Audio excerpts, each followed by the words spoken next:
to have someone recently be naturalized as a citizen promoting terrorism, whoa, whoa, whoa. That's not supposed to happen.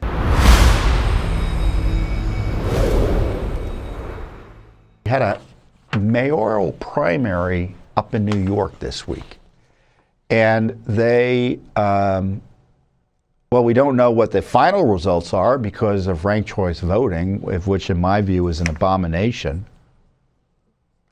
I think ranked choice, well, maybe I had it. Do we have the tweet on ranked choice voting here? 20. Number 20.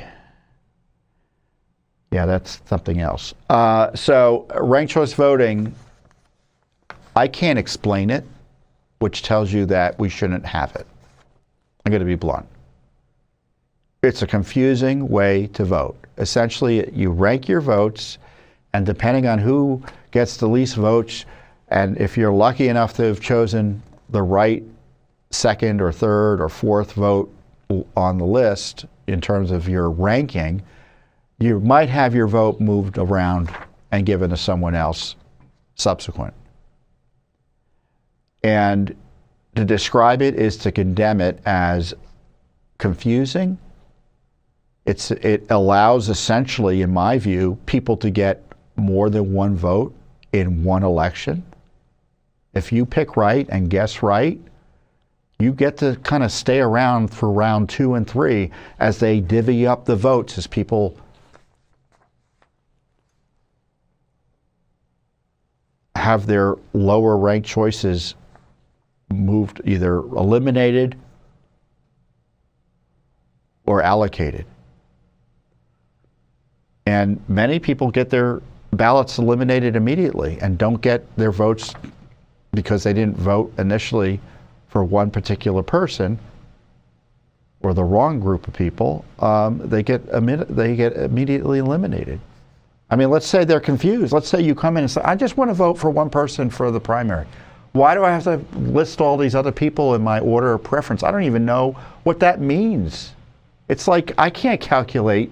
I can't even play checkers. How am I going to figure out what happens if I vote this person in rank number 3 versus rank number 2? And the left loves it, right? Because what I think the left wants to do is leverage ranked choice voting choices by they want to have their leftist allies put on the ballot and get votes that they again can allocate as they, up the chain to hopefully further their leftist candidate, further other leftist candidates. That's why they like ranked choice voting. Does it mean it's unconstitutional? Not because that's the reason they want to do it. I think it's unconstitutional because it allows people to vote more than once, practically speaking, or have their votes counted or weighed more heavily in a way that undermines what I thought was the constitutional principle of one person, one vote as delineated by the Supreme Court. And you see why they like it, because they've got as the putative winner of the primary, because it takes weeks to figure out who won under ranked choice voting. I don't know, if a literacy test is prohibited, typically speaking, in order to vote, ranked choice voting is much more difficult to understand than learning how to read. As I said, you can be a pretty sophisticated voter and still not know how ranked choice voting works. So no literacy tests, no ranked choice voting. That's my thinking. Now, and I think without saying you should vote for or against anyone, there's a candidate now at the primary level who is likely to be the Democratic primary person, primary candidate for mayor, who is a terrorist supporter. He's been a citizen for, 4 or 5 years, not even, probably just 4 years. He supports terrorism. He's a communist, a self-avowed democratic socialist. I mean, look at this statement he makes. It shows you the extremism. Oftentimes Turn we've on even the found video as or legislators the when we go audio. into these courts. Can you hear it? Oftentimes we've even found as legislators when we go into these courts, the term violent crime is even used when people are stealing packages. Violent crime is even used when people are accused of burglary and there happens to be a housing unit in that same dwelling. So violence is an artificial construction. And we have to be very clear that what is happening here with these district attorneys, that is violence. That is violence of the highest degree. We have oftentimes we've even found. So that's what you're hearing there is a communist revolutionary.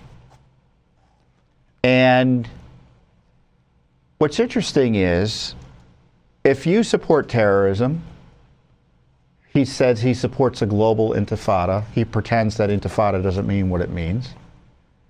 He was supportive and promoting protests targeting Jews, promoting Hamas's talking points and Hamas-style terrorism, defending the indefensible, literally promoting communism on his tweet feed.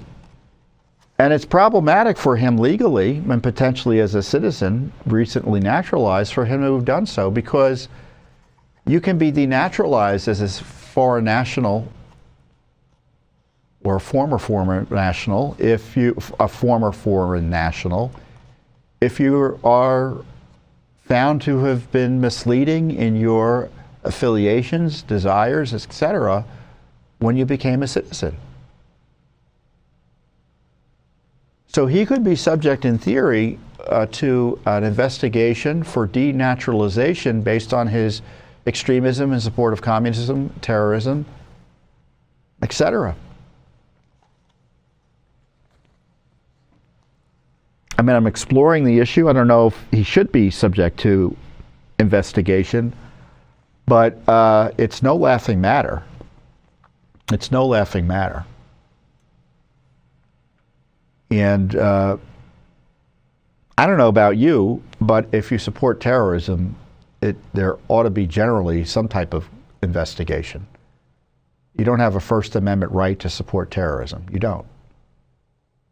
And to call on the mass murder, call effectively for the mass murder of people you don't like.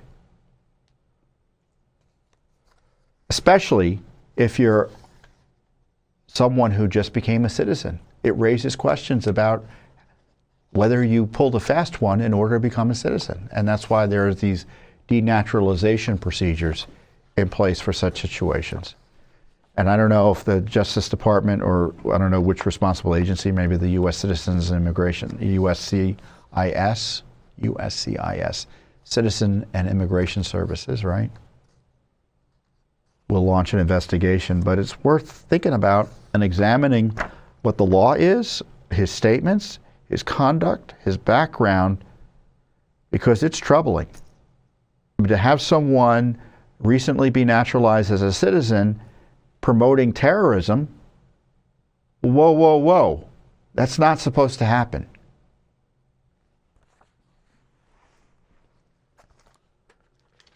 So put that in your pipe and smoke it, New Yorkers. And this isn't because he's a candidate. New York's going to, it's New York voters are going to decide whether they want him to be mayor or not. I mean, this is a rule of law issue that's kind of been being highlighted on a national level. And the question is the rule of law going to be enforced as it relates to naturalization against this prominent figure who seems to abuse the rule of law and may have done things that warrant investigation? And I don't think he should be immune from investigation just because he's running for mayor. Frankly, the fact he's running for mayor makes it all the more important that there be a serious consideration of whether he's followed the rule of law on immigration. You agree? If you do, share your thoughts below. Thanks for watching. Don't forget to hit that subscribe button and like our video down below.